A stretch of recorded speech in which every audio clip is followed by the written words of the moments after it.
கரூர் மாவட்டத்தில் வாங்கிய கடனை விட கூடுதலாக 12 லட்சம் ரூபாய் செலுத்திய பின்னரும் தனியார் நிதி நிறுவன ஊழியர்கள் வீட்டை ஜப்தி செய்ய முயன்ற சம்பவத்தால் பரபரப்பு ஏற்பட்டது.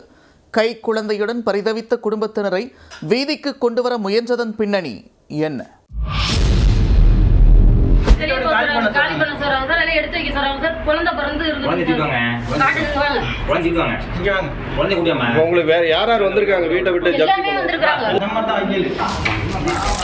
கரூர் மாவட்டம் குளித்தலை அருகே தெற்கு மயிலாடியைச் சேர்ந்தவர் மணி. வாழைக்காய் வியாபாரியான இவர் கடந்த 9 வருடங்களுக்கு முன்பு தனது வீட்டை அடமானம் வைத்து வியாபார தேவைக்காக தனியார் ஹவுசிங் ஃபைனான்ஸ் நிறுவனத்தில் 15 லட்சம் ரூபாய் கடன் வாங்கியுள்ளார். அதற்கான தொகையும் சரிவர கட்டி வந்த நிலையில் கொரோனா காலத்தில் வருமானம் இன்றி தவித்ததால் குறித்த நேரத்தில் தவணை கட்ட முடியாமல் போய்விட்டது. அந்த நேரத்தில் ஃபைனான்ஸ் நிறுவனம் ஓவர் டியூ என்ற பெயரில் நாள் ஒன்றுக்கு 1500 ரூபாய் முதல் 2000 ரூபாய் வரை வட்டி மேல் வட்டி போட்டு தீட்டி எடுத்துள்ளனர்.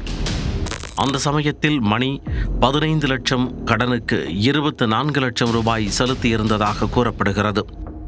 ஃபைனான்ஸ் நிறுவனத்தினர் நெருக்கடி அதிகரித்ததால் மணி நீதிமன்றத்தில் வழக்கு தொடர்ந்தார். 8 லட்சம் ரூபாய் 2 தவணைகளாக கட்டி கடனை முடித்துக் கொள்ள நீதிமன்றம் அறிவுறுத்தியது. முதல் தவணையாக 4 லட்சம் ரூபாய் கட்ட வேண்டும் என்ற சூழலில் மணி நகைகளை அடகு வைத்தும் தெரிந்தவர்களிடம் கடன் வாங்கியும் 3,70,000 ரூபாய் பணத்தினை கட்டியுள்ளார். அந்த சமயத்தில் மகளின் பிரசவ செலவு வரவே அவரால் மீதி 30,000 கட்ட முடியவில்லை. இதனால் ஆத்திரமடைந்த ஃபைனான்ஸ் நிறுவனத்தினர் சில வழக்கறிஞர்கள் மற்றும் போலீசாருடன் மணியின் வீட்டிற்கு வந்துள்ளனர். வீட்டை ஜப்தி செய்ய போவதாகவும் நீதிமன்றத்திற்கு செல்லாமலேயே ஜப்தி செய்ய தங்களுக்கு உரிமை உள்ளது என்று கூறி அனைவரையும் வெளியேறுமாறு வலியுறுத்தினர். இதனால் வீட்டில் மகள் மற்றும் பேர குழந்தைகளுடன் இருந்த மணி செய்வதறியாமல் தவித்துள்ளார். மீதி 30,000 விரைவில் கட்டிவிடுவதாக கூறிய போதும் அதனை ஏற்க முடியாது என மறுத்த ஃபைனான்ஸ் ஊழியர்கள் வீட்டை ஜப்தி செய்வதிலேயே குறியாக இருந்துள்ளனர்.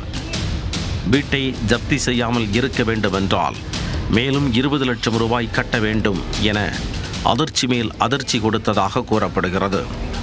கலங்கி போன மணி கோர்ட்டில் 8 லட்சம் ரூபாய் தானே கட்டச் சொல்லி உத்தரவு வந்துள்ளது, ஆனால் நீங்கள் 20 லட்சம் ரூபாய் கேட்கிறீர்களே என கேட்டுள்ளார். அதற்கு நீதிமன்ற உத்தரவுப்படியே தாங்கள் ஜப்தி நடவடிக்கையை மேற்கொள்வதாக கூறியுள்ளனர். 5 லட்சம் வாங்கி ரேட்டும் கட்டியிருக்கிறோம். ரொம்ப டார்ச்சர் பண்ணுறாங்க. கோர்ட்டில் வந்து சப்டி வாங்கியிருந்தோம். சப்டி வாங்கி 3,70,000 கட்டியிருக்கிறோம். அவங்க மறுபடியும் வந்து 30,000 கட்டுறதுக்கு மறுபடியும் வந்து கட்டணுங்கிறாங்க. வீட்டை சப்டி பண்ண வந்துட்டாங்க. வீட்டை கால் பண்ணுங்கிறாங்க. நாங்கள் பண்ண முடியாது. அரசு பார்த்து நம்மளுக்கு எங்கள் நிலவிலக்கு செய்வாங்க. அது ஒரு 25 பேர் வந்தாங்க. வீட்டை கால் பண்ணுனாங்க. குழந்தை ஆப்ரேஷன் பண்ணி எடுத்துருக்குறோம். எங்களால் வீட்டை கால் பண்ணால் எங்கே போகிறது, குடி எங்கே போகிறது, அரசு பார்த்து நல்லது செய்யணும். 15 லட்சம் வாங்கியிருந்தார். 24 லட்சம் கட்டியாச்சு. ஆனால் கட்டலன்னு சொல்லிக்கிட்டே இருக்கிறாங்க.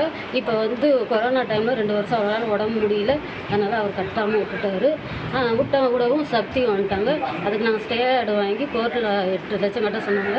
4 லட்சம் கட்டணும். 4 லட்சத்துக்கு 3,70,000 கட்டணும். 34 வயசுல எங்களுக்கு இப்போ இது வீட்டுக்கு சப்தி மறுபடியும் வந்துட்டாங்க. அப்பொழுது செய்தியாளர்கள் அங்கு சென்று கேட்டபோது வாக்குவாதம் செய்துவிட்டு அங்கிருந்து சென்று விட்டதாக தெரிகிறது. தனியார் நிதி நிறுவனத்தில் 15 லட்சம் ரூபாய் வாங்கிய கடனுக்கு வட்டி மேல் வட்டி போட்டு 27 லட்சம் ரூபாய் வாங்கிய பின்னும் மேலும் 20 லட்சம் ரூபாய் கேட்டு நெருக்கடி கொடுத்த சம்பவத்தால் பரபரப்பு ஏற்பட்டது.